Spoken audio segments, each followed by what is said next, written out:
Conforme nós mencionamos ontem, a agenda de Zelensky tem sido a de viagens pela Europa a fim de buscar apoio, em especial nos países da União Europeia, para a sua guerra travada contra a Rússia.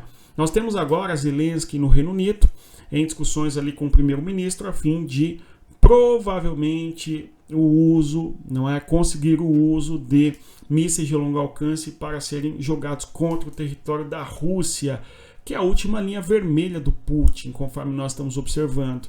Várias das linhas vermelhas foram rompidas, conforme nós observamos aqui ao longo das nossas observações, nesse nosso diário da guerra, tá certo? Onde todos os dias analisamos o que está ocorrendo aí na guerra entre Rússia e Ucrânia, enfim.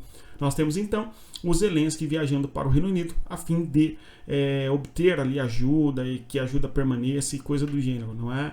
Agora, algo muito importante que ocorreu hoje ainda foi a Ucrânia fazendo ataque bem sucedido contra a Rússia, mais uma vez, pelo menos conforme alega aí as autoridades da Ucrânia, contra uma base de drones, no caso ali uma base militar onde há uma grande concentração de drones que teriam sido afetados pelo ataque da Ucrânia. E é importante nós termos isso bem claro porque todos os dias, sem exceção, a Rússia lança 100, 110, 90, 70 drones contra a Ucrânia, a fim de atingir a infraestrutura, sobretudo energética da Ucrânia. E quando nós temos aí hoje, eventualmente, a Ucrânia conseguindo destruir ali um depósito de drones da Rússia, certamente isto é muito positivo para a Ucrânia, caso o estrago tenha sido considerável. As imagens mostram explosões secundárias ocorrendo, na região, e aí, consequentemente, um estrago considerável contra a Rússia feito pela Ucrânia. E, claro, outra coisa muito importante, há avanços consideráveis da Rússia, basicamente em todo o fronte de guerra, tá? Desde a região de Kherson até a região de Kharkiv, nós temos ali avanços da Rússia, nós vamos falar no vídeo de hoje também, mas antes eu vou pedir a você que deixe o like, se inscreva no canal e divulgue o nosso conteúdo às pessoas que gostam de geopolítica. E você que quer estudar e aprender, ficar mais inteligente, dê uma olhada no nosso e-book, adquira um material de estudos para que você estude, avance, saiba cada vez mais a respeito das questões da política internacional. Pessoal, então hoje é dia 10 de outubro de 2024 e um assunto da política importante é a viagem do Zelensky para o Reino Unido, em conversa com Keir Starmer, que é o primeiro-ministro do Reino Unido, e há uma disposição, pelo que nos parece, do Reino Unido para que a Ucrânia utilize os mísseis de longo alcance contra o território da Rússia. Nós temos sim, então, a Ucrânia pedindo para que o Reino Unido disponibilize os mísseis, em especial o Storm Shadow, para que a Ucrânia possa utilizar contra o território russo. É a última linha vermelha do Putin, vamos ver como que isso caminha. Existe até também a possibilidade aí dos Estados Unidos liberarem mísseis de longo alcance. Um deles aí é o JASSM, que pode ser usado pela Ucrânia contra o território russo, que certamente traria mudanças para o campo de batalhas, né? Mas, por enquanto, não houve essa aprovação. Vamos aí acompanhar como vai se desdobrar isso. Aliás, a viagem do Zelensky para o Reino Unido e ontem ainda para a Croácia, no caso ali, a discussão da Ucrânia com a Croácia envolveu um apoio mútuo ali no que se refere a tratamento médico de feridos em guerra e coisa do gênero. Não é agora o Zelensky no Reino Unido e amanhã ainda ele vai conversar com o Papa Francisco I no Vaticano. Nós temos que a agenda do Zelensky tinha um encontro importante na Alemanha, em Ramstein, onde inclusive há uma base militar da mais alta importância da OTAN no território alemão, e o Zelensky apresentaria ali na Alemanha o seu tal plano da vitória, o de vitória no caso. Porém, o furacão chega no território da Flórida, faz com que o Biden cancele a viagem. Então a geografia deu uma rasteira, sem dúvida, aí no Zelensky, porque quando o Zelensky eventualmente apresentasse o seu plano de vitória e coisa do gênero, certamente o apoio por parte dos países da OTAN para a Ucrânia poderia aumentar, diminuir e coisa do gênero. Não é ou permanece a mesma coisa, E isso poderia mudar o rumo da guerra, né? Então, o fato de nós termos aí a viagem do Biden para a Europa cancelada, certamente é algo muito ruim para a Ucrânia, porque adia ainda mais uma possibilidade de apoio mais significativo da OTAN para o território da Ucrânia e coisa do gênero. Agora, além disso, o Zelensky tem falado por aí que a guerra durará apenas até 2025. Vamos aí observar qual será a proposta apresentada. Ontem se falou até bastante em certos meios de comunicação de que o Lavrov havia apresentado um plano de paz. Não sei se vocês viram. Olha, a Rússia tem um plano de paz muito bem definido, que envolve ali 4 elementos importantes, 4 pontos. Um deles é ficar com os territórios ocupados, desnazificar a Ucrânia, por exemplo. Não é um segundo ponto. A Ucrânia não participar da OTAN, tá certo? É outro ponto importante da proposta de paz ali do Putin. Talvez o que o Lavrov divulgou e as pessoas tiveram acesso não mude muito em relação a isso, né? Mas eu não vi. Tudo bem? Se alguém viu, coloca aqui o link, por favor, na descrição desse vídeo para que eu dê uma olhada. Eu pesquisei bastante e não achei, tá bom? De qualquer maneira, a proposta de paz da Rússia já existe, tudo bem? Ela foi apresentada um dia antes, inclusive, da cúpula de paz que houve na Suíça, tudo bem? Onde o Zelensky ali apresentou mais uma vez os seus 10 pontos para a vitória e coisa do gênero, e no dia anterior o Putin havia apresentado o seu plano de paz, tudo bem? Justamente para evidenciar que discutisse-se o que se fosse discutido ali na Suíça, a Rússia tem o seu plano de paz e acabou, né? Então nós tivemos inclusive até uma análise desse assunto aqui no nosso canal, tudo bem? Bem, então nós temos aí esse impasse e o furacão deu uma rasteira no Zelensky e vamos agora avançar. Nós temos que a Ucrânia fez ataques bem-sucedidos contra a Rússia, em especial aí atingindo uma base aérea na região da República de Adígia, ok? Onde ali teria atingido o depósito de munições. Aqui nós vamos observar no mapa, no próximo slide nosso, nesta região aqui, nós temos uma base aérea que foi atingida pela Ucrânia, tudo bem? Aqui ainda continua pegando fogo, que é o 4º dia ainda em chamas, do ataque que a Ucrânia fez contra a Crimeia, tudo bom? E aqui um outro ataque importante que a Ucrânia fez contra o território russo, em especial numa base militar importante também, ok? No caso, vamos aqui compreender o que aconteceu nas últimas 24 horas. Nós temos a Ucrânia atinge uma base aérea, no caso aí na República de Adígia, tá certo? Trazendo aí danos materiais importantes contra a Rússia. O fogo na região da Crimeia permanece pelo 4º dia consecutivo e um depósito de drones na região de Krasnodar foi atingido pela Ucrânia, que é justamente nesta região aqui. Eu vou até aumentar o mapa para que nós observemos aí o mundo no mapa, característica exclusiva do nosso canal de observar o que acontece na geopolítica através da cartografia, através dos mapas, enfim, para termos uma dimensão do que está ocorrendo, tá? Então aqui, ó, nesta região que estou agora destacando, a cor vermelha, tá? Nós temos aí um ataque feito pela Ucrânia atingindo um paiol, né, um depósito de drones Shahid, tudo bem? Então isso é importante para a Ucrânia, vamos continuar acompanhando o desdobramento disso, tá? Nós temos aí um esforço russo importante, as condições climáticas têm que ser pensadas, vejam só, houve avanço russo em Kremina, Siversky, Toretsky, Pokrovsky e Robotini. Nós temos então em diversos pontos avanços russos ocorrendo aí nas últimas horas, tudo bem? Justamente porque as condições climáticas do outono no inverno no hemisfério norte, nós temos que o hemisfério sul entra na primavera, no último dia 22, e o hemisfério norte entra no outono. A região da Ucrânia, no leste, é uma região de clima temperado continental, e no contexto de inverno, de outono, sobretudo, nós temos a possibilidade da guerra ocorrer ainda numa janela antes das chuvas. E justamente a chuva traz um volume considerável de água para o solo e a inundação e o encharcamento do solo e, consequentemente, o lamaçal. Então, há um esforço russo de ataque contra o território ucraniano de maneira significativa, rápido, mecanizado, a fim de conquistar posições importantes antes aí desse momento difícil do outono no hemisfério norte, especialmente ali o tipo de clima e condições geográficas pedológicas, enfim, também no território da Ucrânia. Então, algo importante considerarmos aí a questão da geografia, não é? Novamente, aqui reitero junto com vocês, para a compreensão da geopolítica nós temos que entender a questão da geografia, a questão da história e a questão da política, o tripé da geopolítica, fiquemos atentos a isso sempre.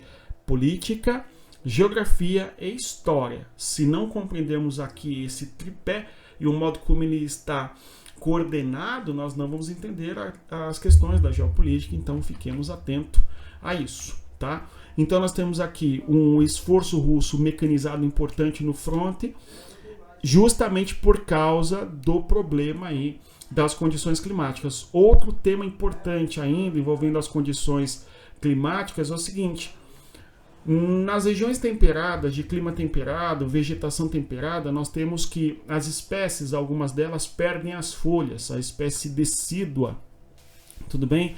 E quando as espécies de árvores perdem as suas folhas, fica mais difícil para o esconderijo, digamos assim, das tropas, da infantaria no fronte de guerra, tá? Então, pelo fato também de nós termos que nas próximas semanas nós teremos que muitas espécies perdem as folhas, a folhagem, no caso ali o dossel da vegetação, da floresta, enfim, certamente a floresta temperada especialmente, que a região da Rússia, da Ucrânia tem bastante, certamente o esconderijo eventualmente ali das forças militares da Rússia no fronte de guerra vão ficar mais expostos aos mísseis ou eventualmente, sobretudo, aos drones da Ucrânia. Então, por isso aí um esforço russo de tentar avançar de maneira rápida aí nesse último esforço antes da estação ficar mais difícil para o campo de batalha, a guerra e assim por diante, né? Então, talvez por isso essa tentativa de avanço mais considerável russo agora nessas últimas horas, conforme nós observamos, tudo bem? Então, repito, nós tivemos avanços russos em Kremina, em Siversky, em Toretsky, em Pokrovsk, em Robotyne, tá certo? Em Nova Kakhovka, uma série de regiões ali do fronte de guerra que eu já vou mencionar aqui com vocês através do mapa, tudo bem? E o que foi muito importante aí por parte da Ucrânia foi a destruição, ou pelo menos o ataque que a Ucrânia fez contra a base aérea na república lá do interior russo, bem como também ali do depósito de drones, conforme nós estamos mencionando aqui com vocês, tudo bem? Vamos avançar, então, para observar o seguinte. Aqui nós temos o fronte de guerra. Só para nos situarmos, o fronte de guerra também ocorre dentro da Rússia, tudo bem?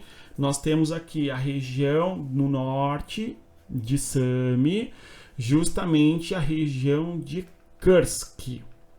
Em Kursk, nós não temos avanços da Ucrânia, mas nós temos ontem avanços importantes da Rússia na região de Kursk, conforme nós mencionamos, ok? Então, no fronte de guerra, quando olhamos para Kursk, houve ali algum avanço ucraniano, tudo bem? Em especial, russo, em especial a reconquista de 2 vilarejos, conforme nós mencionamos ontem. Agora, quando olhamos ali todo o fronte de guerra, nós temos que a Rússia avança na região de Kharkiv. Eu vou destacar aqui com vocês na cor roxa, aumentando a vocês aí o mundo no mapa. Vejam vocês, não é? Nós temos a Ucrânia avançando, no caso a Rússia, desculpem, tanto no Oblast de Kharkiv, bem como também na região de Luhansk, de Donetsk e Zaporizhia e também em Kherson. Então nós temos nos 5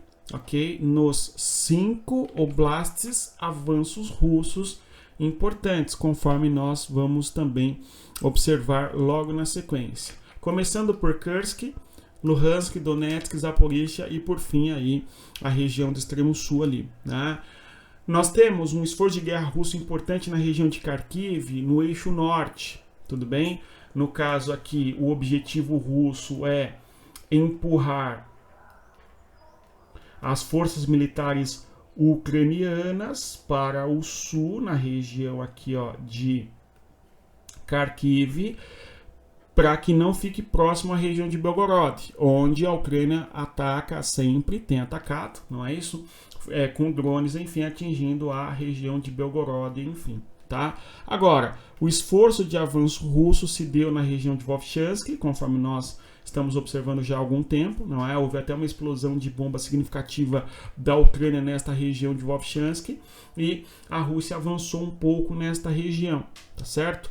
Agora, nós temos um outro eixo de guerra importante que envolve aqui a região de Kupiansk, dentro do território de Kharkiv, e o esforço russo é a partir do leste, nesta direção, tudo bem? E aí nós temos a Rússia buscando avançar nesta região aqui de Kupiansk também. Só que não mudou nada aqui. Mudou dentro do território de Luhansk, porque existem diversas regiões no interior do território de Luhansk onde há ainda alguma resistência ucraniana, tá certo? Nestas regiões. Ainda que a Rússia tenha avançado basicamente em todo Oblast de Lugansk também chamado, nós temos que em alguns pontos a resistência ucraniana dentro do território de Luhansk, observando aí. É o caso, por exemplo, de Kremina. E aí, muito se fala desse chamado eixo que vai desde Kupiansk no norte, tá? Até o território de Kremina e como chama a outra cidade lá no sul, nós temos uma cidade mais ainda ao sul ali, que me foge o nome agora, mas é um eixo de 3 cidades ali, onde a Rússia tem dificuldade de conquistar plenamente, tá certo? Aqui nesse mapa mostra para nós, não é Svatov. Então notem vocês, ao avanço russo ou a tentativa russa de avançar nesta região ali do território de Kharkiv, que é justamente aqui o território de Kupiansk que eu estou mostrando para vocês, tá?